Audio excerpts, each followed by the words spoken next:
Hi views, welcome to Suman TV. బేసిక్గా మనకి +2 అయిన తర్వాత కానీ బీటెక్ అయిన తర్వాత డిగ్రీ అయిన తర్వాత చాలామందికి మన ఇండియాలో కానివ్వచ్చు ఎక్కడైనా సరే ప్రాపర్ కాలేజెస్ లేకపోయినా లేదు అంటే ది బెస్ట్గా మనం ఎడ్యుకేషన్ చేయాలి అంటే ఫ్యూచర్ బాగుంటుంది అని ఫ్యూచర్ కోసం ప్లాన్ చేసేవాళ్ళు ఖచ్చితంగా అబ్రాడ్ వెళ్ళాలనుకుంటారు. బట్ అబ్రాడ్ వెళ్ళిన తర్వాత అక్కడ ప్రాసెస్ ఎలా ఉంటుంది, లేకపోతే మనం ఎలాంటి ఎడ్యుకేషన్ వెళ్ళాలి, ఇన్ని ఎడ్యుకేషన్స్ ఉన్నాయి కదా, అందులో ఏది బెస్ట్ ఉంటుంది, సో అక్కడ మనం సర్వే అవ్వాలి అంటే మనం ఏం చేయాలి, ఆఫ్టర్ ఎడ్యుకేషన్ తర్వాత మన లైఫ్ సెటిల్మెంట్ అక్కడ బాగుంటుందా, మళ్ళీ ఇక్కడ ఇండియా వచ్చి ఏమైనా జాబ్స్ వెతుక్కోవాలా, ఇలాంటి క్వశ్చన్స్ అయితే చాలా ఉంటాయండి. బికాజ్ నేను కూడా ఒక క్వశ్చన్ బ్యాంక్ కాబట్టి నాలాంటి క్వశ్చన్ బ్యాంక్స్ ఎంతమంది ఉంటారు కదా మీలో.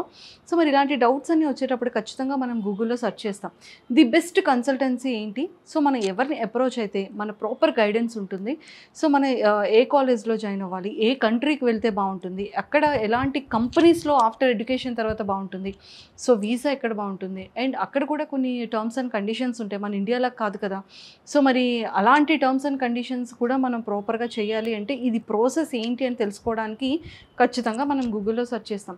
ఇప్పుడు గూగుల్లో సెర్చ్ చేసిన తర్వాత చాలామందికి ఇందులో కూడా ఇన్ని కన్సల్టెన్సీస్ ఉన్నాయి, బట్ ఇందులో ది బెస్ట్ ఏంటి అనేది మనం ఖచ్చితంగా యూట్యూబ్లో సెర్చ్ చేస్తాం.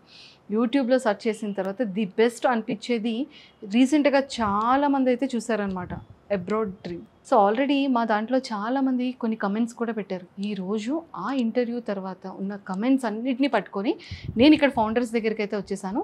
సో మరి అనిరుద్ గారు అండ్ అలానే వినయ్ గారు ఉన్నారు. సో మాట్లాడి అబ్రాడ్ డ్రీమ్ కన్సల్టెన్సీలో ఎలాంటి టర్మ్స్ అండ్ కండిషన్స్ ఉంటాయి, మన ప్రాసెస్ ఎలా చేస్తారు వాళ్ళు, అండ్ వాళ్ళ రెస్పాన్సిబిలిటీ ఏంటి అని తెలుసుకోవాలి అంటే మరి ఫౌండర్స్ ఇద్దరితో మాట్లాడి చాలా విషయాలు తెలుసుకుందాం. Hello sir. హలో అండి. హాయ్ వినయ్ గారు. ఇద్దరు ట్విన్స్ అయితే కాదు కదా? ఫ్రెండ్స్. సో ఇద్దరు ఫ్రెండ్స్ కలిసి అబ్రాడ్ ఎడ్యుకేషన్ పెట్టేశారు మంచిగా. కానీ ఏదో చాలా బాగుందండి ఇది.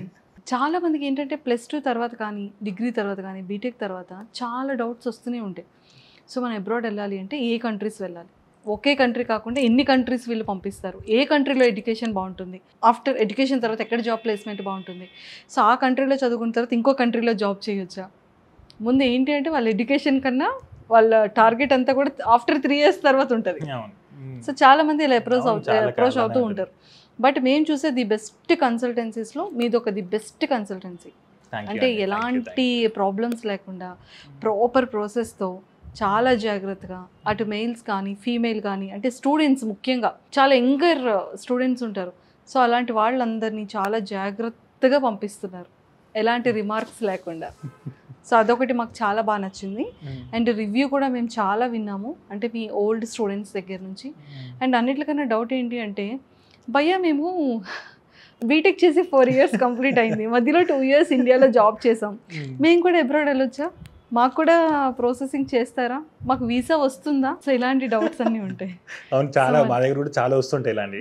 ఏజ్ గ్యాప్ ఉంది మాకు, లైక్ అట్లీస్ట్ మాకు ఎంతో 10 to 15 years ఏజ్ గ్యాప్ వాళ్ళు కూడా వస్తుంటారు మా దగ్గర. సో ఫస్ట్ అయితే అబ్రాడ్ డ్రీమ్ అనేది ది వండర్ఫుల్ కన్సల్టెన్సీ అనేది మా అందరికీ చాలా ట్రస్ట్ వచ్చేసింది. థ్యాంక్ యూ అండి, thank you so much. So ఇప్పుడు అంటే మీ దగ్గర ఏ ఏజ్ నుంచి ఎడ్యుకేషన్ స్టార్ట్ అవుతుంది, అంటే ఏ కైండ్ ఆఫ్ ఎడ్యుకేషన్స్ మీరు అక్కడికి ప్రొవైడ్ చేస్తున్నారు అబ్రాడ్ వెళ్ళాలంటే? మా దగ్గర నుంచి అని కదండి, ఎక్కడైనా మోస్ట్లీ ఇండియా నుంచి వెళ్ళే పీపుల్ అంటే ఇంటర్ తర్వాత బ్యాచిలర్స్కి వెళ్తారు చాలామంది, మోస్ట్లీ అంటే వెళ్తూ ఉంటారు. అది కాకుండా ఇక్కడే డిగ్రీ అన్న బీటెక్ అన్న కంప్లీట్ చేసుకొని after completion of the bachelors they will plan for masters అనమాట. ఓకే, +2 తర్వాత అంటే ఆల్మోస్ట్ 17 years తర్వాత నుంచి 17 years తర్వాత నుంచి ప్రాసెస్ చేయొచ్చు. అక్కడ 2 types ఉంటాయండి. ఇప్పుడు బ్యాచ్ ఒక స్టూడెంట్ సో +2 కంప్లీట్ అయ్యి సో యూఎస్ ఆర్ యూకే ఏదైనా కంట్రీ వెళ్ళాలనుకుంటే సో తను కంప్లీట్గా డిఫరెన్స్ ఏంటంటే ఇక్కడ మనకి బీటెక్ అంటే ఓన్లీ కంప్యూటర్ సైన్స్ అనే ఉంటుంది. So it's the engineering thing. So మనకు అక్కడ వేరే కంట్రీస్లో ఎలా ఉంటుందంటే కంప్యూటర్ ఇంజనీరింగ్ ఉంటుంది, కంప్యూటర్ సైన్స్ ఉంటుంది. So engineering is more about ఇది 4 years ఉంటుంది మళ్ళాగే. So if someone is planning for computer సైన్స్కి వెళ్ళాలనుకుంటే సో 3 yearsలో బ్యాచిలర్స్ కంప్లీట్ చేయొచ్చు. సో ఈ సిచ్యువేషన్ కూడా ఏంటంటే అండి కంట్రీతో చేంజ్ అవుతూ ఉంటుంది కోర్స్ డ్యూరేషన్. సో అంటే ఒక్కో కంట్రీలో ఒక్కో విధంగా ఉంటుంది బ్యాచిలర్స్ కోర్స్. సో ఇది ప్రాసెస్ ఎలా ఉంటుంది? సో యూజువల్గా మనకి +2 తర్వాత బ్యాచిలర్స్కి వెళ్ళాలనుకునే వాళ్ళు సో మేజర్గా ఏంటంటే అండి వాళ్ళకి మినిమం 55% అలా ఉండాలండి. సో కొందరు స్టూడెంట్స్ ఉంటారు వాళ్ళకి 55% రిజల్ట్ ఉండాలి. 55% రిజల్ట్ ఉండాలి ఓన్లీ మన +2లో. సో అది మినిమం రిజల్ట్. సో కొన్ని యూనివర్సిటీస్ ఏంటంటే అండి నార్మల్గా కొంత స్టూడెంట్స్కి 40% ఉంటాయి. సో ఒక మన ఇండియాలో కన్సిడర్ చేసామనుకోండి, డిగ్రీ అడ్మిషన్ రావాలంటే ఇంటర్లో పాస్ అయితే సరిపోతుంది. సో కొన్ని యూనివర్సిటీస్ కొన్ని స్పెసిఫిక్ కోర్సెస్కి సో అంటే మన ఎడ్యుకేషన్ సిస్టమ్ వాళ్ళ ఎడ్యుకేషన్ సిస్టమ్ గ్యాప్ ఫిల్ చేయడానికి ఫౌండేషన్ ఇయర్ అని ఉంటుంది ఒకటి. సో యాక్చువల్గా డిగ్రీ 3 years అవుతే ఈ ఫౌండేషన్ ఇయర్ అడిషనల్గా 1 year ఉంటుంది. సో ఏంటంటే స్కిల్ గ్యాప్ ఫిల్ చేయడానికి అడిషనల్ 1 year ప్లాన్ చేస్తారు. సో అంటే మనకి ఇక్కడ +2లో తక్కువ పర్సెంటేజ్ ఉన్న వాళ్ళకి విత్ ఫౌండేషన్ ఇయర్తో మూవ్ అవ్వచ్చు. సో అది మేజర్ రిక్వైర్మెంట్. సో కొన్ని కంట్రీస్ ఏంటంటే అండి నార్మల్గా మన +2 మార్క్స్ బట్టే కొన్ని ఎగ్జామ్ వేవర్స్ ఇస్తాయి. సో వేరే కంట్రీస్కి ఏదైనా ఇంగ్లీష్ ప్రొఫిషియన్సీ ఎగ్జామ్ రాయాల్సి ఉంటుంది. టాప్ యూనివర్సిటీస్లో అడ్మిషన్ పొందాలనుకుంటే SAT అనే ఒక ఎగ్జామ్ ఉంటుంది, అది కూడా అటెండ్ చేయాలి స్టూడెంట్స్. ఇప్పుడు ఒక స్టూడెంట్ అబ్రాడ్ వెళ్ళి ఎడ్యుకేషన్ చేయాలి అంటే మీ దగ్గర కన్సల్టెన్సీ ప్రాసెస్ ఎలా ఉంటుంది? యాక్చువల్ అండి స్టూడెంట్స్ ఫస్ట్ ఇనిషియల్గా కన్ఫ్యూజన్ స్టేట్లో ఉంటారండి. కొందరు స్టూడెంట్స్ మాకు క్లియర్ కట్గా వస్తారు, అంటే ప్రీవియస్గా వాళ్ళ రిలేటివ్స్ వెళ్ళిన వాళ్ళు ఉంటారు, లేదంటే వాళ్ళ ఫ్యామిలీలో వేరే వెళ్ళిన పర్సన్స్ ఉంటారు. సో అట్లాంటి వాళ్ళతో ఏంటంటే సేమ్ వాళ్ళు అదే కంట్రీకి వెళ్తామన్న థాట్లో ఉంటారు. సో సెకండ్ థింగ్ కొందరు ఏంటంటే వాళ్ళే ఫస్ట్ ఇనిషియేటర్స్ అన్నట్టు వేరే కంట్రీకి వెళ్ళడానికి. సో అట్లాంటి వాళ్ళకి కన్ఫ్యూజన్ ఉంటుంది అన్నట్టు. సో నాలాంటి వాళ్ళైతే ఏ కంట్రీకి వెళ్ళాలో తెలియక కన్ఫ్యూజ్ అవుతే ఏ కంట్రీకి వెళ్తే బాగుంటుంది అని అడగడానికి వచ్చే వాళ్ళు ఉంటారు. అవునండి. సో అట్లాంటి వాళ్ళకి ఏంటంటే అండి మనము కంప్యూటర్ సైన్స్ అంటే యూఎస్కే వెళ్ళాలి, సో అంటే MBA అంటే UK వెళ్ళాలి మిత్తుంది నార్మల్గా. సో ఎందుకంటే అండి ఒక కంట్రీ అన్నప్పుడు అన్ని విధాల ఆపర్చునిటీస్ ఉంటాయి. మన ఇండియాలో కూడా సాఫ్ట్వేర్ చేసేవాళ్ళు ఉన్నారు. సో దానికోసం ఏంటంటే ఫస్ట్ వాళ్ళ ప్రొఫైల్ దేనికి సూటబుల్ అవుద్దో చూడాలండి మనం. అంటే ఒక్కొక్క కంట్రీకి రిక్వైర్మెంట్స్ ఒక్కొక్క విధంగా ఉంటాయి. సో అంటే కొన్ని కంట్రీస్ అడిషనల్గా ఎగ్జామ్స్ అడుగుతాయి మనకి, సో అడ్మిషన్ రిక్వైర్మెంట్ కోసము.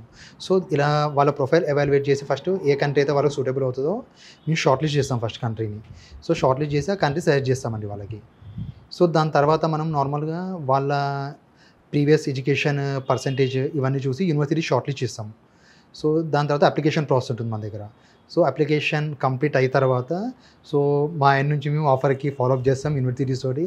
సో దాని తర్వాత కొన్ని యూనివర్సిటీస్ ఏంటంటే అండి అడ్మిషన్ ఫైనలైజ్ చేసే కంటే ముందు ఇంటర్వ్యూ చేస్తాయి స్టూడెంట్స్ని. ఓకే, మీరే ఇంటర్వ్యూ చేస్తారు? నో అంటే యూనివర్సిటీస్ ఇంటర్వ్యూ చేస్తాయండి స్టూడెంట్స్ని. అంటే వాళ్ళకి అడ్మిషన్ ఫైనల్ అప్రూవల్ ఇచ్చే టైంలో సో యూనివర్సిటీస్ ఇంటర్వ్యూ చేస్తాయి. సో మా ఆయన నుంచి ఏంటంటే ఫ్రమ్ డే 1 అంటే మనం అప్లికేషన్ ఫైల్ చేసిన తర్వాత ఈవెన్ ఇన్ ద టైం అంటే ఆఫర్ కోసం వెయిట్ చేస్తారు కదా మనం.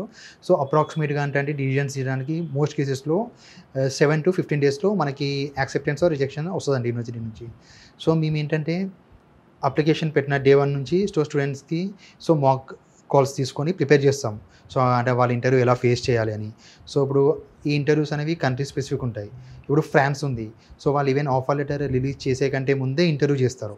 ఓకే. సో అంటే మేము day 1 అంటే మా దగ్గర ఒక స్టూడెంట్ వచ్చాడంటే సో తనకు అప్లికేషన్ స్టార్ట్ చేసినప్పటి నుంచి ఇంటర్వ్యూస్ కూడా ప్యారల్గా సైమల్టేనియస్గా గైడెన్స్ స్టార్ట్ చేసి సో మా ఆఫీస్ నుంచే పర్సనల్గా కాల్ చేస్తాము. సో తనకి టిప్స్ ఇచ్చి ఇంటర్వ్యూ కూడా ప్రిపేర్ చేస్తాము. సో ఒకసారి అడ్మిషన్ అంతా వచ్చిన తర్వాత ఫర్దర్గా వీదా ప్రాసెస్ అంతా ఉంటుందండి. అక్కడ ఎంట్రన్స్ ఎగ్జామ్ ఉంటుందా? అడిషనల్గా ఏమైనా ఎగ్జామ్ ఏమైనా ఉంటుందా? అలా ఏముండదండి నార్మల్గా. సో మనం ఇక్కడ నుంచి వేరే ఒక కంట్రీకి వెళ్తున్నామంటే ఎగ్జాంపుల్ మన దగ్గర నుంచి చాలామంది సో US వెళ్తారు, UK వెళ్తారు, or else Australia, so New Zealand different countries వెళ్తారు. సో అంటే మనం జనరల్గా ఎగ్జామ్స్ అంటే మనం ఏదో అంటే కాంప్లికేట్ ఎగ్జామ్ ఏమి ఉండదు. So we are moving for English speaking కంట్రీకి వెళ్తున్నాం మనం. సో అంటే వాళ్ళకి ఏంటంటే వాళ్ళు మన ఇంగ్లీష్ అబిలిటీని టెస్ట్ చేయాలనుకుంటారు. సో అంటే మోస్ట్లీ ఏంటంటే మన అక్కడికి వెళ్తున్నాము, అక్కడ మన చుట్టూ వాళ్ళందరూ ఇంగ్లీష్లో మాట్లాడతారు. సో మనకి ఇంగ్లీష్ వచ్చా రాదా, సో దానికోసమే మనకి ఇంగ్లీష్ ప్రొఫిషియన్సీ ఎగ్జామ్ ఒకటి రాయాల్సి ఉంటుంది మనం.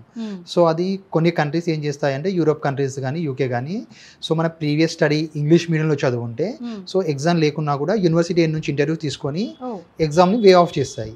So US or any other countries Australia, New Zealand ఇట్లాంటి కంట్రీస్ మ్యాండేటరీగా ఒక ఎగ్జామ్ రాయమని అడుగుతాయండి. సో ఇది నార్మల్గా ఎవరైనా రాయాల్సిన ఎగ్జామ్ ఇది. సో దీంతో పాటు కొంచెం టెక్నికల్ కోర్సెస్ ఉంటాయి కొన్ని. నార్మల్ ఏరోనాటికల్ ఇంజనీరింగ్కి వెళ్తారు కొందరు.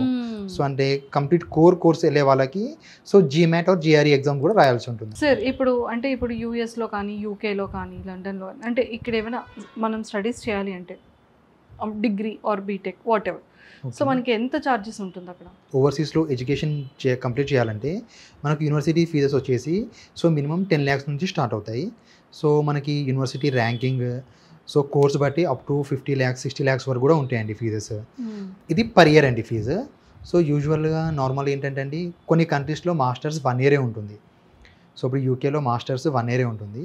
సో కంప్లీట్ ఆ 1 yearకి ఫీజు అప్రాక్సిమేట్గా UK కంట్రీకి వచ్చేసి మనకి 10 to 16 lakhs మధ్యలో ఉంటుందండి యావరేజ్గా ఫీజు. సో ఫీజు కూడా ఏంటంటే నార్మల్గా యూఎస్లో 2 years ఉంటుంది మాస్టర్స్, బట్ స్టూడెంట్స్కి ఒక ఆపర్చునిటీ ఉంటుంది. సో వాళ్ళు క్రెడిట్స్ ముందే సెలెక్ట్ చేసుకునేటట్టు ఉంటుంది అన్నట్టు. వాళ్ళు 4 semesters కాకుండా ఈవెన్ 3 semestersలో కూడా మాస్టర్స్ కంప్లీట్ చేయగలుగుతారు వాళ్ళు. ఓకే. సో అంటే ఇక మన దగ్గర ఎడ్యుకేషన్ సిస్టంలో ఎలా అంటే ఇప్పుడు ఫస్ట్ సెమిస్టర్లో ఒక 5 subjects ఉంటాయి, సెకండ్ సెమిస్టర్లో 5 subjects. అలా కాకుండా స్టూడెంట్స్ అడిషనల్ సబ్జెక్ట్స్ కూడా ఆప్ట్ చేసుకోవడానికి వాళ్ళకు ఒక ఆప్షన్ ఉంటుంది అనేది మనకి. ఉంటుంది. ఓకే సార్, ఇప్పుడు మరి ఫీ అనేది చాలా ఎక్కువ ఉంటుంది కదా, అంటే 10 lakhs to 16 lakhs వరకు అవును. ఉంటుంది. సో దీనికి ఏమైనా ఎడ్యుకేషన్ లోన్స్ కానీ స్కాలర్స్ కానీ ఏమైనా అవైలబుల్ ఉంటుందా అక్కడ? అవైలబుల్ ఉంటుందండి. And every university 2 types of scholarships provide చేస్తుంది. ఒక స్కాలర్షిప్ ఏంటంటే అండి ఇంటర్నేషనల్ స్టూడెంట్స్కి సో డిఫాల్ట్గా ఉంటుందండి. అది అప్రాక్సిమేట్గా అది 50,000 నుంచి 5 lakhs వరకు ఉంటుంది. సో అంటే యూనివర్సిటీ మీద డిపెండ్ అయి ఉంటుంది. ఒక్కొక్క యూనివర్సిటీకి ఒక్కొక్క రకమైన స్కాలర్షిప్ ఉంటుంది. సో ఈ స్కాలర్షిప్ వచ్చేసి ఎవ్రీ స్టూడెంట్ అండి, అడ్మిషన్ వచ్చిన ప్రతి స్టూడెంట్కి అప్లికేబుల్ అవుతుంది స్కాలర్షిప్ ఇది. ఓకే. సో ఇది మన ఆఫర్ లెటర్లోనే మెన్షన్ చేసి వస్తుంది. సెకండ్ థింగ్ ఏంటంటే అండి కొన్ని స్పెషల్ స్కాలర్షిప్స్ ఉంటాయి. సో అవి మనకి ఎక్కడ అంటే నార్మల్ యూనివర్సిటీ వెబ్సైట్లో కానీ సో ఆఫర్ లెటర్లో కానీ ఎక్కడ స్పెసిఫై చేసి ఉండవు. నార్మల్ అంటే ఎవరో ఒక స్టూడెంట్ కన్సల్టెంట్ అప్రోచ్ అయితే వాళ్ళ అడ్వాంటేజ్ ఏంటంటే అండి మేము యూనివర్సిటీస్తో డైరెక్ట్గా కాంటాక్ట్ ఉంటాం కాబట్టి సో ఈ రకమైన స్కాలర్షిప్స్ అనేవి మాకు సో యూనివర్సిటీ నుంచి కమ్యూనికేట్ అయ్యి ఉంటాయి. సో మేము స్టూడెంట్స్కి ఆ విధంగా కూడా అసిస్టెంట్ చేయగలుగుతాము. ఓకే. సో దీంతో పాటు మేము అరౌండ్ ఒక 6 to 7 బ్యాంక్స్తో టైప్ ఉన్నాము. సో మేము రెగ్యులర్గా 2 months ఒకసారి ఎడ్యుకేషన్ లోన్స్ కూడా కండక్ట్ చేస్తామంటే నార్మల్ బ్యాంక్స్ని ఇన్వైట్ చేసి ఆఫీస్లోనే కండక్ట్ చేస్తాము. సో స్టూడెంట్కి మేము ఎడ్యుకేషన్ లోన్ అసిస్టెన్స్ కూడా కంప్లీట్గా ప్రొవైడ్ చేస్తామండి. ఈవెన్ కొందరు స్టూడెంట్స్కి డౌట్ ఉంటుంది నార్మల్గా అంటే లోన్ అంటే బ్యాంక్ వాళ్ళు అంటే జాబ్ ఉంటేనే ఇస్తారు, సో రెగ్యులర్ ఇన్కమ్ ఉండాలి, లేదంటే గవర్నమెంట్ ఎంప్లాయీస్కి లోన్ వస్తుంది. సో కొందరు ఫార్మర్స్ ఉంటారు, సో వాళ్ళ ఐటీఆర్స్ ఫైల్ చేయరు. సో అంటే ఇట్లాంటి కేసెస్ వాళ్ళకి కూడా మేము ఎడ్యుకేషన్ లోన్కి అసిస్టెన్స్ ఇస్తాము. సో వాళ్ళకి అంటే లోన్ ప్రకారం అయితే మేము 100% మైండ్ నుంచి అసిస్టెన్స్ ఇస్తామండి. అంటిల్ అన్లెస్ వాళ్ళ సివిల్ స్కోర్ కొంచెం అంటే ప్రాపర్ సివిల్ స్కోర్ ఉంటే స్టూడెంట్స్కి సో అంటే వాళ్ళ ఫినాన్షియల్స్ కానీ ఈవెన్ మోర్టిగేజ్ లేకున్నా కూడా ఎడ్యుకేషన్ లోన్ అసిస్టెన్స్ ప్రొవైడ్ చేస్తాం మేము. సో ఎడ్యుకేషన్ వీసా ప్రాసెస్ అంతా మీరే చేస్తారా? అవునండి, ఎడ్యుకేషన్ వీసా ప్రాసెస్ అంతా మేమే చేస్తాం. ఇంత బాగా ప్రాసెస్ చేసిన తర్వాత కూడా చాలామంది స్టూడెంట్స్ ఈ మధ్య న్యూస్లో చూసుకుంటే మళ్ళీ యూఎస్ నుంచి కానీ కొన్ని కంట్రీస్ నుంచి మళ్ళీ బ్యాక్కి పంపించేయడం మన ఇండియాకి జరుగుతుంది. సో వాళ్ళు ఎంత హోప్తో వెళ్తూ ఉంటారు, పాపం మళ్ళీ వాళ్ళు వెనక్కి రావడం చాలా డిసప్పాయింటెడ్గా ఉంటుంది కదా. సో ఎక్కడ ప్రాబ్లం అంటారు? స్టూడెంట్స్లో ప్రాబ్లమా, లేకపోతే వీసా ప్రాబ్లమా, లేకపోతే ఆ కంట్రీ ప్రాబ్లం ఉంటుంది? మెయిన్లీ గైడెన్స్ ప్రాబ్లం అండి. ఓకే. స్టూడెంట్స్కి ప్రీ డిపార్చర్ గైడెన్స్ అనేది మోస్ట్ ఇంపార్టెంట్ థింగ్ వాళ్ళకి ఇవ్వాల్సింది మనం. ఓకే. ఏంటి అంటే వాళ్ళకి వీసా రాగానే వీసా వచ్చింది కదా అనుకుని వాళ్ళ డాక్యుమెంటేషన్ అన్ని ఇక్కడ ఇండియాలో వదిలేసి వెళ్తారు. వాళ్ళ డాక్యుమెంటేషన్, ఫైనాన్షియల్ డాక్యుమెంట్స్ కానీ, వాళ్ళ ఎడ్యుకేషనల్ డాక్యుమెంట్స్ కానీ, ఇంకేదైనా లైక్ ఎక్స్పీరియన్స్ వాళ్ళు వర్క్ చేసి ఉంటే మాత్రం ఎక్స్పీరియన్స్ డాక్యుమెంట్స్ కానీ, మాకు వీసా వచ్చేసింది కదా, మనకి యూనివర్సిటీ యాక్సెప్ట్ చేసింది కదా అని చెప్పి పట్టించుకోరు. డాక్యుమెంట్స్ అని ఇక్కడ ఇండియాలో పెట్టేసి ఓన్లీ పాస్పోర్ట్ తీసుకుని వెళ్తారు. ఫస్ట్ థింగ్ అదే, దానివల్ల ఇష్యూ ఉంటుంది. మేము అందుకే ప్రతి ఒక్క స్టూడెంట్కి ప్రీ డిపార్చర్ ట్రైనింగ్ అనేది ఒక 5-6 ఉంటుంది. దానిలో ప్రతి ఒక్కరికి ట్రైనింగ్ ఇచ్చి పంపిస్తాం. ఏం చేయాలి, వీసా వచ్చాక మీరు కాలేజ్లో రీచ్ అయ్యేంత వరకు ఏం చేయాలి అని చెప్పి A to Z ఎక్స్ప్లెయిన్ చేస్తాం. మెయిన్ ఇలాంటి ప్రాబ్లం ఎందుకు వస్తుందంటే, ఇప్పుడు ఎగ్జాంపుల్ అండి, ఫ్లోరిడాలో వాళ్ళ కాలేజ్ ఉంటుంది, ఫ్లోరిడా అట్లాంటి కాలేజ్ అనుకోండి. వాడు వెళ్ళి చికాగోలో మా అక్క ఉంది, మా చుట్టాలు ఉన్నారని చెప్పి చికాగోలో దిగుతారు. అది అంటే మెయిన్లీ ఇమిగ్రేషన్ ప్రాబ్లం వచ్చేది అక్కడే అండి. అంటే కాలేజ్ వచ్చేసి ఫ్లోరిడాలో తనకు వచ్చే అంటే మెయిన్లీ అంటే యూఎస్ అనేది వీసా రిజెక్ట్ అయినా సరే డిపోర్ట్ చేసిన రీజన్స్ ఇయ్యరండి వాళ్ళు, ఇక్కడ కూడా మెన్షన్ చేయరు. వేరే అదర్ కంట్రీస్ ఒకవేళ మీకు వీసా రిజెక్ట్ అయినా మీరు మళ్ళీ వాపస్ పంపించినా ప్రతి ఒక్క డీటెయిల్గా మెన్షన్ చేస్తారు. దేనివల్ల రిజెక్ట్ చేసాము, దేనికి వాపస్ పంపిస్తున్నాము, మిమ్మల్ని ఎందుకు వీసా రిజెక్ట్ చేసాము. కానీ యూఎస్లో వీసా రిజెక్ట్ అయిందంటే ఎందుకు అని చెప్పి ఇంతవరకు ఎవరు తెలియదండి, ఎవరు తెలియదు ఆన్సర్. డిపోర్ట్ చేసినా కూడా ఎందుకు అని చెప్పి ఎవరు తెలియదు. అందుకని చెప్పి వీసా వచ్చాక ఆఫీస్కి పిలిచి వాళ్ళకి ప్రీ డిపార్చర్ ఎలా ఉండాలి, వీసా వచ్చాక మీరు చేయాల్సిన కాలేజ్లో రీచ్ అయ్యి ఎన్రోల్మెంట్ అయ్యేంత వరకు ఎలాంటి ఫార్మాలిటీస్ ఉంటాయని చెప్పి ఈచ్ అండ్ ఎవ్రీథింగ్ మేము ఎక్స్ప్లెయిన్ చేస్తామండి. మెయిన్లీ ఇది ఇంపార్టెంట్ థింగ్ అండి. వీసా రావడం ఒకటే కాదు, వీసా వచ్చాక వాళ్ళు రీచ్ అయ్యేంత వరకు హెల్ప్ చేయడం. బీటెక్ కంప్లీట్ అయిన వెంటనే వెళ్ళే వాళ్ళు కొంతమంది ఉంటారు, లేదు అంటే ఒక 2 years తర్వాత గ్యాప్ తీసుకొని ఎడ్యుకేషన్ మళ్ళీ చేయాలనుకుంటారు. అంటే వెంటనే రిలీవ్ అయిన వెంటనే ఇలా వెళ్తే బాగుంటుందంటారా, లేకపోతే ఇలా ఒక 2-3 years ఎడ్యుకేషన్ తర్వాత గ్యాప్ వచ్చినా కూడా పర్వాలేదా? నార్మల్గా అంటే ఏంటండి, సో రెండింటికి అడ్వాంటేజెస్ ఉన్నాయి, డిసడ్వాంటేజెస్ ఉన్నాయి. సో యూజువల్గా అంటే మేమైతే ఎవరికైనా అబ్రాడ్ వెళ్ళాలని ప్లాన్ చేసుకుంటే సో అంటే వాళ్ళ ఎడ్యుకేషన్ తర్వాత ఇమీడియట్గా వెళ్ళమని సజెస్ట్ చేస్తామండి. అంటే ఇక్కడ బ్యాచిలర్స్ కంప్లీట్ అయిన తర్వాత సో ఇమీడియట్గా మాస్టర్స్ కంప్లీట్ చేసేసి సో ఫర్దర్గా ఎంప్లాయ్మెంట్ కోసం సర్చ్ చేసుకోమని చెప్తాము. సో ఎందుకంటే నార్మల్గా సో వన్స్ వాళ్ళు జాబ్లోకి ఎంటర్ అయిన తర్వాత సో వన్స్ ఎర్నింగ్ అనేది ఎవరికైతే ఒకరు స్టార్ట్ అవుతుందో సో అంటే మన లర్నింగ్ కర్వ్ అనేది కొంచెం డ్రాప్ అవుతుందండి. సో అంత యాక్టివ్గా మనం ఇప్పుడు బీటెక్ కంప్లీట్ అవుతాం, ఎడ్యుకేషన్ సిస్టంలోనే ఉంటాము. సో దాన్ని కంటిన్యూ చేయలేము మనం. అంటే అరౌండ్ 5 years తర్వాత సో అడ్మిషన్ పాయింట్ ఆఫ్ వ్యూలో ప్రాబ్లం లేదు. అప్ టు 15 years వరకు గ్యాప్ ఉన్నా కూడా యూనివర్సిటీస్ అడ్మిషన్ ఇస్తాయి. సో బట్ ఏంటంటే మన లెర్నింగ్ అనేది తగ్గుతుంది మనకి. మనం కంటిన్యూ చేసినంత స్పీడ్గా నాలెడ్జ్ గెయిన్ చేయలేము. సో సెకండ్ అడ్వాంటేజ్ ఏంటంటే అండి, చాలామంది ఇప్పుడు నార్మల్గా ఇప్పుడు యావరేజ్గా ఇప్పుడు మన కంట్రీలో చూసినా కూడా ఒక బీటెక్ కంప్లీట్ అయిన వాళ్ళకి 30,000 to 50,000 యాజ్ ఏ ఫ్రెషర్గా, అది కొంచెం ఎంఎన్సీస్లో అయితే ఉందండి జాబ్. సో ఈ రేంజ్ ఆఫ్ శాలరీస్ వస్తున్నాయి. సో వాళ్ళకి యాన్యువల్గా అరౌండ్ 50 to 20% హైక్ వచ్చినా కూడా సో అప్రాక్సిమేట్గా వాళ్ళు అరౌండ్ ఒక 2 years టైంలో సో అప్రాక్సిమేట్గా 10 to 15 lakhs ప్యాకేజ్లు రీచ్ అవుతారు. సో మనకు అడ్వాంటేజ్ ఏంటంటే అండి, నార్మల్గా ఒకసారి ఇదే స్టూడెంట్ సో ఈ 15 lakhs నార్మల్ అప్రాక్సిమేట్గా అంటే మినిమం ఫీజ్ 10 lakhsతోని ఓవర్సీస్ వెళ్ళి ఎడ్యుకేషన్ కంప్లీట్ చేస్తే సో రెండు అడ్వాంటేజెస్ ఉంటాయి. సో ఎవ్రీ కంట్రీలో తను up to 20 hours part time job చేసుకోవడానికి ఎలిజిబుల్ ఉంటుందండి లీగల్గా. సో యావరేజ్ ఇప్పుడు యూకే ఇష్యూ తీసుకుంటే so per hour minimum wages 9.25 pounds ఇస్తారు. అంటే ఒక స్టూడెంట్స్ మాస్టర్స్కి వెళ్తే if he has cross 25 years of age తన లీగల్ వేజెస్ 9.25 pounds ఉంటుందండి యూకేలో. సో అంటే అప్రాక్సిమేట్గా తను మంత్లీ ఒక 1 lakh వరకు సంపాదించుకోవచ్చు. It's not about earning money, but ఏంటంటే తను మాస్టర్స్ కోసం ఇన్వెస్ట్ చేసిన ఫీజు రికవర్ అవుతుంది. సో యావరేజ్గా మనకి ప్రీవియస్గా ఇప్పుడు మనకి గ్లాస్డోర్ కానీ అంటే నౌకరీ వెబ్సైట్స్లో చూస్తే ఓవర్సీస్లో మాస్టర్స్ కంప్లీట్ అయిన వాళ్ళకి so basic packages so 18 lakhs plus ఉన్నాయండి. సో ఈవెన్ ఇక్కడ 2 years జాబ్ చేసి ఇంక్రిమెంట్తో రీచ్ అయిన వాళ్ళకంటే కూడా సో మాస్టర్స్ కంప్లీట్ చేసి డైరెక్ట్గా జాబ్ వచ్చిన వాళ్ళకి ప్యాకేజ్ ఎక్కువ ఉన్నాయి. ఈవెన్ బోత్ ఓవర్సీస్లో, ఇండియాలో కూడా. సో దానికోసం ఏంటంటే డైరెక్ట్ మాస్టర్స్ కంప్లీట్ చేసేసి ఎంప్లాయ్మెంట్ చూసుకుంటే బెటర్ అండి స్టూడెంట్స్. ఎడ్యుకేషన్ అయిన తర్వాత ఒక 4 years జాబ్ చేసేవాళ్ళు ఉంటారు. ఆఫ్టర్ ఎడ్యుకేషన్ తర్వాత ఒక 10 years ఆల్రెడీ జాబ్ చేస్తూ న్యూలీ మ్యారీడ్ ఉంటారు అండ్ ఫ్యామిలీతో ఒక బేబీతో అలా ఉన్న వాళ్ళు కూడా ఉంటారు. సో వాళ్ళకి ఎంటైర్ ఫ్యామిలీ సో మరి వాళ్ళు కూడా అబ్రాడ్ వెళ్ళాలనుకుంటారు అంటే ఎడ్యుకేషన్తో కాకుండా. సో అలాంటి వాళ్ళకి ఏమైనా ప్లేస్మెంట్స్ అనేది మీరు ప్రొవైడ్ చేయగలుగుతారా?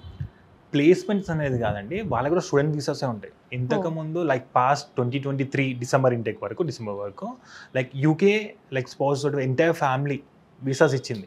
అండ్ చాలామంది యూకేకి వెళ్ళాలి. మేము చాలా కేసెస్ ఉన్నాయి మేము పంపించిన వాళ్ళకి. కానీ ప్రెసెంట్గా అయితే యూకే ఎలాంటి స్పౌస్ యాక్సెప్ట్ చేయట్లేదు, ఓన్లీ స్టూడెంట్ని యాక్సెప్ట్ చేస్తుంది.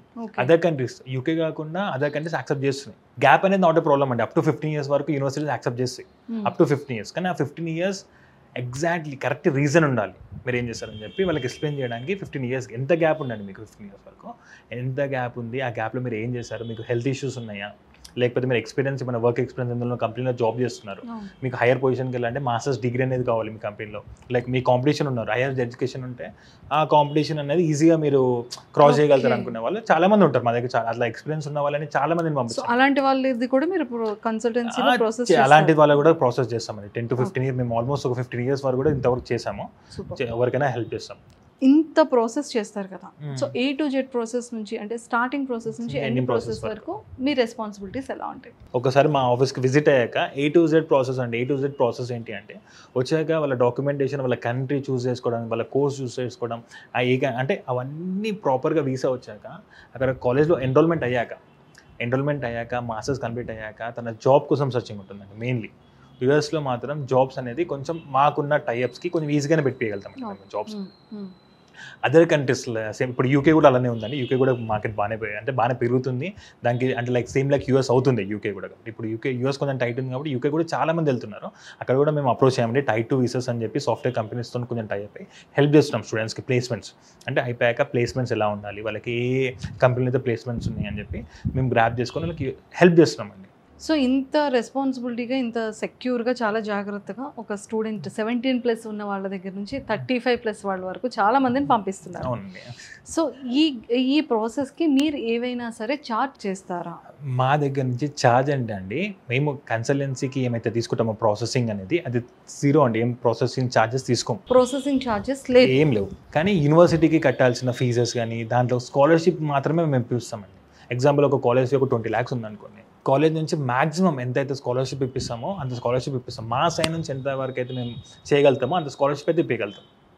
మోస్ట్లీ స్కాలర్షిప్ బయట వాళ్ళు ఇప్పించే దానికంటే మాకు తెలిసిన కొంచెం లూ పాయింట్స్ వల్ల, అంటే ఇంతకుముందు మా వినయ్ చెప్పినట్టు అలాంటి అంటే కొంతమంది బయట నెట్లో ఉండదు, అది కాలేజ్ వాళ్ళు ఎక్కడ మెన్షన్ చేయరు, మాకున్న టైప్స్కి మాకు ఇంకా ఎక్కువ స్కాలర్షిప్ ఇప్పించే ఛాన్సెస్ ఎక్కువ ఉంటాయి. సో ఇక్కడ నుంచి పాపం పేరెంట్స్ని వదిలేసి బాయ్స్ అంటే ఎలా అయినా సరే పర్వాలేదు, కానీ గర్ల్స్ చాలా మంది 17+ ఏజ్లో ఉన్న అమ్మాయిలు కానివ్వచ్చు, చాలా యంగ్ పీపుల్ ఫీమేల్, సో అలాంటి వాళ్ళకి సెక్యూరిటీ బాగానే ఉంటుందా మీరు చేసే ఆల్ కంట్రీస్లో? సెక్యూరిటీ అంటే అండి కొంతమంది 17+ వెళ్ళే వాళ్ళందరికీ వాళ్ళ ఫ్యామిలీ వాళ్ళు ఉంటారు. ఎక్కువ మంది బ్యాచిలర్స్కి అమ్మాయిలు, మోస్ట్లీ అమ్మాయిలు బ్యాచిలర్స్కి వెళ్దామనే వాళ్ళు వాళ్ళ ఫ్యామిలీ వాళ్ళు ఉంటారు ఫస్ట్ థింగ్. కొంతమందికి ఆల్మోస్ట్ 50 మెంబర్స్కి వాళ్ళ పిన్ని వాళ్ళు కానీ అత్త వాళ్ళు కానీ ఎవరైనా అక్కడికి రండి, మీరు వచ్చాక బ్యాచిలర్స్ ఇక్కడ చేయండి, అయిపోయాక మాస్టర్స్ చేశాక లైఫ్ బాగుంటుంది అక్కడ బ్యాచిలర్స్ చేసే బదులు అని చెప్పి అలా చాలా మోస్ట్లీ అక్కడ ఫ్యామిలీస్ ఎవరైతే రిలేటివ్స్ ఉంటారో వాళ్ళు మాత్రమే ఎక్కువగా వెళ్తూ ఉంటారు. ఎక్కువగా అని కాదండి, ఒక 50% అలా వెళ్తారు. ఇంకో 50% ఏంటి అంటే వాళ్ళకి తెలుసు, అంటే మా సైడ్ నుంచి ఇంతకుముందు మాస్టర్స్కి వెళ్ళిన వాళ్ళకి అప్రోచ్ అవుతారు ఫస్ట్ థింగ్. మా అమ్మాయిలు 17 తర్వాత వెళ్ళే వాళ్ళు చాలా తక్కువ మంది అండి, చాలా తక్కువ మంది. MBBSకి వెళ్తారు ఎక్కువ, మన ఇక్కడ బైపీసీ చేసేసి వాళ్ళు నీట్ రాసి లాంగ్ టర్మ్లో వాళ్ళకి మోస్ట్లీ వాళ్ళే వెళ్తారు. బ్యాచిలర్స్కి వెళ్ళే వాళ్ళు చాలా తక్కువ పర్సెంటేజ్ అమ్మాయిలు, కానీ కొంతమంది ఉంటారండి చాలా తక్కువ, అంటే పర్సెంటేజ్ మేము పంపించిన దాంట్లో అయితే బ్యాచిలర్స్కి అమ్మాయిలు వెళ్ళే వాళ్ళు చాలా తక్కువ, కానీ వెళ్ళే వాళ్ళు ఉంటారు. కొంతమంది ఫ్యామిలీ ఉన్న వాళ్ళే ఎక్కువ వెళ్ళారండి ఇంతవరకు అయితే. నార్మల్గా లేదు వాళ్ళకి ఏం లేదు మేము వెళ్దాం అనుకుంటున్న వస్తున్న మాత్రం 100% అక్కడ మా దగ్గర ఉన్న వాళ్ళు, అంటే మాస్టర్స్కి ఎప్పుడైతే బ్యాచిలర్స్కి కానీ మాస్టర్స్కి ఎవరైతే వెళ్ళిన వాళ్ళు ఉన్నారో వాళ్ళకి అటాచ్ చేస్తామండి. ఎవరైనా స్టూడెంట్స్ ఎవరైనా పేరెంట్స్ వచ్చి, అంటే మాకు ఇంతవరకు ఎవరు మా ఫ్యామిలీ నుంచి ఎవ్వలేరండి అబ్రాడ్లో, కానీ మా అబ్బాయిని నేను చదివిద్దాం అనుకుంటున్నా బ్యాచిలర్స్ బయట, అంటే మాస్టర్స్ బయట చదివిద్దాం అనుకుంటున్నా, కంపల్సరీ మొత్తం A to Z మీరే చూసుకోవాలండి. వాళ్ళకి వీసా ఇప్పియాలి, అక్కడ అకామిడేషన్ చూసుకోవాలి, మీరు మాస్టర్స్ అయిపోయినాక వాళ్ళకి హెల్ప్ చేయాలి అని చెప్పి అలా కూడా చెప్తారు. అలాంటి వాళ్ళకి మేము మ్యాక్స్ ఎక్కడైతే మాకు స్టూడెంట్స్ ఎక్కువ మంది ఉన్నారో అక్కడ పంపిస్తామండి. అక్కడ పంపించి వాళ్ళకి అకామిడేషన్ కానీ రిసీవ్ చేసుకొని ఎయిర్పోర్ట్ నుంచి పికప్ చేసుకోవడానికి కానీ, వాళ్ళకి స్టే అంటే వాళ్ళకి అలవాటు అయ్యేంత ఒక స్టే కానీ అలాంటివన్నీ అరేంజ్ చేస్తామండి మేము. సార్ చాలామంది స్టూడెంట్స్ లైక్ ఎంతో హోప్తో కంట్రీస్లో చదువుకోవడానికి వెళ్తారు, కానీ ఎన్నో కన్సల్టెన్సీ ఏజెన్సీస్ వాళ్ళు ఇంత మనీ అనేది స్కామ్ చేసి బ్యాక్కి రిటర్న్ చేసేస్తున్నారు. పాపం అక్కడ కంట్రీ వరకు కూడా వెళ్ళట్లేదు, బ్యాక్ అయిపోతున్నారు అనేది మనం చాలా వింటున్నాం, న్యూసెస్ కూడా వచ్చాయి. సో అసలు దీని మీద మీ రెస్పాన్స్ ఏంటి? సో యూజువల్ అండి ఇలాంటి ఇష్యూస్ అనేటివి మేజర్గా వర్క్ వీసాస్ మీద ఇలాంటి న్యూసెస్ చాలా వింటూ ఉంటామండి మనము. సో యూజువల్గా నేను చెప్పాలనుకున్న వన్ థింగ్ ఏంటంటే there is no shortcut for success. So ఇది ప్రతి ఒక్కరు బిలీవ్ చేయాలి. సో మేజర్గా ఎలా ఉంటుందంటే నార్మల్గా వర్క్ వీసా అని, సో డైరెక్ట్గా ఇక్కడ నుంచి వేరే కంట్రీలో జాబ్ ఇస్తామని, సో అంటే కంట్రీ బట్టి చాలా ఏజెంట్స్ నార్మల్గా అరౌండ్ 5 lakhs నుంచి 20 lakhs 25 lakhs వరకు కూడా తీసుకుంటున్నారు స్టూడెంట్స్ దగ్గర నుంచి. సో ఇక్కడ నార్మల్గా అంటే వర్క్ వీసా విషయానికి వచ్చేసేయండి, మనకి జెన్యూనిటీ అంటే సో ఓన్లీ మనం కంప్లీట్గా బిలీవ్ చేయగలిగేది అంటే ఓన్లీ US ప్రాసెస్ అండి. సో H1B వర్క్ వీసాస్ అనేవి సో కొంతవరకు జెన్యూనిటీ ఉంటాయి. సో దానికి అంటే ఎవ్రీ కన్సల్టెంట్స్ వాళ్ళ ఎక్స్పీరియన్స్ అండ్ వాళ్ళ టైప్స్ బట్టి సో ప్రాసెసింగ్ ఫీ ఛార్జ్ చేస్తారు. It is acceptable. ఈవెన్ స్టూడెంట్కి వాళ్ళు క్లియర్గా చెప్తారండి. సో ఈవెన్ వీడు అంటే H1Bs ఫైల్ చేస్తాము, సో అది లక్కీ డ్రా లాగా ఉంటుంది అది. సో పిక్ అవుతే తనకి జాబ్ వస్తుంది, అక్కడ ఇంటర్వ్యూస్ ఉంటున్నాయి అన్నీ ఉంటాయి. బట్ వేరే కంట్రీస్కి మేజర్గా మనం ఈ ఫ్రాడ్స్ అన్నీ వినేవి, సో మాల్టా పంపిస్తామని, సో లేదంటే UK పంపిస్తాము, అక్కడ డైరెక్ట్ జాబ్ ఉంటుంది. సో యూజువల్ ఏంటంటే ఇందులో సో వాళ్ళు ఏం చెప్తారు, నాకు 20 lakhs ఇవ్వండి, సో మీకు 1 lakh శాలరీ ఉంటుంది అక్కడ, సో జాబ్ ఉంటుంది, వెయ్యి రోజుల్లో జాబ్ ఉంటుందని చెప్తారు. సో ఈ ప్రాసెస్లో ఇక్కడ కూడా మనకి స్టూడెంట్స్ మేజర్గా అబ్జర్వ్ చేయాల్సింది ఏంటంటే, మనం ఇక్కడ చిన్నగా అంటే ఒక 10,000 శాలరీతో మనకు జాబ్ రావాలంటేనే సో ఎంప్లాయర్ మనల్ని 2 to 3 times ఇంటర్వ్యూ చేస్తాడు. సో ఒక వేరే కంట్రీలో సో అంటే రిమోట్ పర్సన్ తీసుకొచ్చి నీకు మంత్లీ ఒక 1 or 2 lakhs శాలరీ ఇవ్వాలంటే సో అట్లీస్ట్ అంటే మనకి ఉన్న ఎంప్లాయర్కి సో మినిమం కమ్యూనికేషన్ ఉండాలి. అవును. సో ఇక్కడ ఎలా ఉంటుందంటే నార్మల్గా సో ఫస్ట్ ఒక అడ్వాన్స్ పే చేయండి, సో ఆఫర్ లెటర్ వస్తుంది, సో దాని తర్వాత వీసా ఫైల్ చేస్తాము. సో యూజువల్గా చాలా కేసెస్లో ఈవెన్ అంటే ఎంప్లాయర్తో ఇంటరాక్షన్ కూడా ఉండదు. సో ఇట్లాంటి 2 కేసెస్ ఇట్లాంటి సిచ్యువేషన్స్లో 2 typesగా కొందరు స్టూడెంట్స్ ఏంటంటే ఈవెన్ మనం లక్ అని చెప్పాలి, ఈవెన్ మోసపోయినప్పటికీ కూడా ఇక్కడే వాళ్ళు ఐడెంటిఫై చేయగలుగుతున్నారు. అంటే వీసా ఫైల్ చేస్తే రిజెక్ట్ చేయడము, తను వీసా రిజెక్ట్ అవ్వడము, అంటే ఎంప్లాయర్ ప్రాపర్గా లేడని చెప్పడము. సో ఇట్లాంటి ఇష్యూస్ వల్ల ఇక్కడే వీసా రిజెక్ట్ అవుతుంది. సో ఇది ఒక విధంగా ఈవెన్ స్టూడెంట్ లాస్ అయినప్పటికీ కూడా తను కన్వీనియంట్గా ఉంటాడు అన్నట్టు, మన ప్లేస్లో ఉంటాడు. సో వాళ్ళ ఫ్యామిలీతో ఉంటాడు స్టూడెంట్ అని ఎవరే కానీ ఎంప్లాయ్మెంట్. సో కొన్ని సిచ్యువేషన్స్లో ఏమవుతుందంటే ఒకళ్ళు ఎంప్లాయ్మెంట్ ఉందని పంపిస్తారు వేరే కంట్రీకి. సో అరౌండ్ తను వెళ్ళిన తర్వాత ఒక 2-3 monthsకి కంపెనీస్ అనేవి అప్లిఫ్ట్ అయిపోతున్నాయి. అంటే ఈవెన్ స్టూడెంట్స్కి కూడా అంటే ఎంబసీస్ నుంచి మెయిల్స్ వస్తున్నాయి. సో ఈ కంట్రీ రూల్స్ పాటించలేదు ప్రాపర్గా, సో ఈ కంపెనీ లైసెన్స్ క్యాన్సిల్ చేస్తున్నాము, ఈ కంపెనీ లైసెన్స్ క్యాన్సిల్ చేస్తున్నాము, సో మీరు మీ హోమ్ కంట్రీ కానీ వెళ్ళండి, సో లేదంటే వేరే జాబ్ అప్లై చేసుకొని సో ఆ ప్రూఫ్ అన్న మాకు సబ్మిట్ చేయండి మీరు ఫర్దర్ ఈ కంట్రీలో ఉండాలనుకుంటే. సో ఇట్లాంటి ఇష్యూస్ ఫేస్ చేస్తున్నాయి. ఏంటంటే స్టూడెంట్ ఇక్కడ నుంచి రిమోట్కి వెళ్తాడు, అక్కడ ఎవరు తెలిసిన వాళ్ళు ఉండరు. సో తను వెళ్ళిన తర్వాత ఒక 2-3 మంత్స్కే సో ఎంబసీ నుంచి మెయిల్ వస్తుంది, సో మీరు వచ్చిన కంపెనీ జెన్యూన్ కంపెనీ కాదు, అంటే ఈ కంపెనీ లైసెన్స్ మేము క్యాన్సిల్ చేస్తున్నాము, మీరు హోమ్ కంట్రీకి వెళ్ళాలి. సో ఇక్కడ ఏంటంటే ఇక్కడ ఇలాంటి సిచ్యువేషన్లో ఏమవుతుందంటే so keeping money aside, so ఆ మనీ అయితే ఎట్లా నష్టపోతాడు. సో వాళ్ళు ఏంటంటే అండి వాళ్ళ ఫ్యామిలీ కూడా కంప్లీట్గా మోరల్గా కూడా చాలా ఇంపాక్ట్ అవుతుందండి. ఇప్పుడు మనం చిన్న ఇన్సిడెంట్ అయితేనే ఇంట్లో చుట్టుపక్కల వాళ్ళందరికీ చెప్పుకుంటాము. సో అంటే ఓవర్సీస్ వెళ్ళాడు ఒక స్టూడెంట్, సో చాలా వరకు చెప్పుకొని ఉంటాడు, అంటే మా అబ్బాయి యూఎస్లో జాబ్ వచ్చింది, సో లేదంటే ఆస్ట్రేలియాలో జాబ్ వచ్చింది అని చెప్తూ ఉంటాడు. సో ఇట్లా చెప్తే తర్వాత ఒకసారి ఇంటర్ వాళ్ళు మోరల్ కూడా ఇంపాక్ట్ అవుతారు. కొందరు స్టూడెంట్స్ ఏంటంటే సూసైడ్ స్టేజ్ వరకు కూడా వెళ్తాడు. సో అండ్ ఆల్సో అంటే ఈవెన్ స్టూడెంట్ వీసా కానీ వర్క్ వీసా కానీ సో మేము ఏం రిక్వెస్ట్ చేస్తామంటే సో స్టూడెంట్స్తో పాటు పేరెంట్స్ కూడా ఖచ్చితంగా కన్సల్టెన్సీని విజిట్ చేయాలి. సో అంటే వాళ్ళు ఏం మాట్లాడుతున్నారు స్టూడెంట్స్కి, సో ఏం చెప్తున్నారు, వాళ్ళు ఏం సర్వీస్ ప్రొవైడ్ చేస్తారు, సో స్టూడెంట్స్తో పాటు పేరెంట్స్ కూడా ప్రాపర్గా తెలుసుకోవాలి. సో ఇట్లా ఏంటంటే రేపు ఒకవేళ వాళ్ళు అక్కడ వెళ్తే వాళ్ళు ఏమైనా ప్రాబ్లం అయితే సో ఈవెన్ వాళ్ళు వచ్చి మమ్మల్ని క్వశ్చన్ చేయడానికైనా పేరెంట్స్ కూడా స్కోప్ ఉంటుంది. Second thing, so always I recommend, అంటే చాలామంది ఏం చేస్తున్నారంటే యూజువల్గా ఫీజెస్ ఏవైతే ఉన్నాయో యూనివర్సిటీ ఫీజెస్ ఆల్వేస్ స్టూడెంట్ ఖచ్చితంగా యూనివర్సిటీకే పే చేయాలండి. కొందరు ఫ్రాడ్స్ ఎలా జరుగుతున్నాయి, నార్మల్గా మీకు ఒక యూనివర్సిటీకి 10 lakhs పే చేయాల్సి ఉంటుంది. వాళ్ళు ఏం చెప్తారు, మాకు ట్రాన్స్ఫర్ చేయండి, మేము పే చేస్తాము, రిసిప్ట్ మేమే సబ్మిట్ చేయాలి కదా రిసిప్ట్. సో రిసిప్ట్ సబ్మిట్ చేయాల్సిన బాధ్యత ఖచ్చితంగా ఏజెంట్స్ పైనే ఉంటుంది, బట్ ఫీ పే చేయాల్సింది మాత్రం ఏజెంట్స్ కాదు. సో ఖచ్చితంగా ఎవ్రీ ఏజెంట్ ఏంటంటే నార్మల్గా ఫీజు ఖచ్చితంగా స్టూడెంట్స్ కానీ పేరెంట్స్ కానీ సో అంటే యూనివర్సిటీ బ్యాంక్ అకౌంట్ డీటెయిల్స్ తీసుకొని ఖచ్చితంగా వాళ్ళు ఏ బ్యాంక్లో అయినా పే చేయొచ్చు. సో ఇలాంటి ఏంటంటే నార్మల్గా ఒకవేళ మేమేమన్నా అంటే కన్సల్టెంట్ పాయింట్ ఆఫ్ వ్యూలో ఏమన్నా ఇష్యూ ఫేస్ చేసినా కూడా స్టూడెంట్స్ సో డైరెక్ట్గా వాళ్ళు బ్యాంక్ నుంచి డైరెక్ట్ యూనివర్సిటీ అకౌంట్లో క్రియేట్ చేస్తారు కాబట్టి ఈవెన్ వాళ్ళు డైరెక్ట్గా యూనివర్సిటీని కాంటాక్ట్ అయ్యి సో వాళ్ళ రీఫండ్ కానీ ఏదైనా ప్రాసెస్ చేసుకోవడానికి సో ఈజీగా ఉంటుందండి. సో ఎవరే కానీ అంటే work visas it self is not recommended అండి, ఎక్సెప్ట్ యూఎస్ కాకుండా. సో వేరే ఏ కంట్రీస్ కూడా వర్క్ వీసాస్ అనేది నాట్ రికమెండెడ్ స్టూడెంట్స్కి. సో ప్రతి కంట్రీ కూడా నార్మల్ ఏంటంటే ఇప్పుడు యూకేకి ఇండియన్ యంగ్ ప్రొఫెషనల్ స్కీమ్ అని ఒక వీసా ఉంది. సో వేరంటే అందులో మనకి లక్కీ డ్రాలో పిక్ అయిపోతే స్టూడెంట్స్ సో 2 years అక్కడ ఫ్రీగా వెళ్ళి జాబ్ సర్చ్ చేసుకోవడానికి స్కోప్ ఉంటుంది. సో అలానే జర్మనీ కూడా జాబ్ సీకర్ వీసాని ప్రొవైడ్ చేస్తుంది. సో వాళ్ళు జర్మనీ వెళ్ళి 6 months వరకు వాళ్ళ ప్రీవియస్ క్వాలిఫికేషన్ మీద జాబ్ సర్చ్ చేసుకోవచ్చు. ఒకవేళ జాబ్ వస్తే వాళ్ళు అక్కడే కంటిన్యూ అవ్వచ్చు. సో ఇలా ఎవ్రీ కంట్రీకి ఒకవేళ స్టూడెంట్ టాలెంటెడ్ ఎనఫ్ నేను అక్కడికి వెళ్ళి జాబ్ సర్చ్ చేసుకోవాలంటే ప్రతి కంట్రీ ఆపర్చునిటీ ప్రొవైడ్ చేస్తుంది. బట్ ఏంటంటే నార్మల్గా సో ఏ కంట్రీ కూడా డబ్బులు తీసుకొని జాబ్ ఇవ్వరు, ఏ కంపెనీస్ కూడా.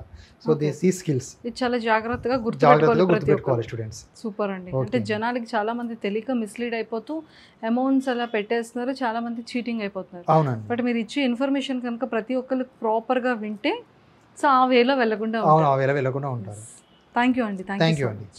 సో చూసారు కదా అబ్రాడ్ డ్రీమ్కి మాత్రం అంటే వీళ్ళు చేసే ప్రాసెస్ ఎలా ఉంటుంది, స్టూడెంట్స్కి ఎలాంటి ప్రాసెస్ అనేది చేస్తూ ఉంటారు, ఎంత జాగ్రత్తగా మనం ఏదైతే ప్రాపర్గా మనం ఎక్కడికి వెళ్ళాలనుకుంటున్నారో ప్రాపర్ గైడెన్స్ లేని ప్రతి ఒక్కరు కూడా ఇక్కడికి వస్తే మాత్రం వీళ్ళు చాలా క్లియర్గా పిన్ టు పిన్ ఎక్స్ప్లెయిన్ చేస్తారు.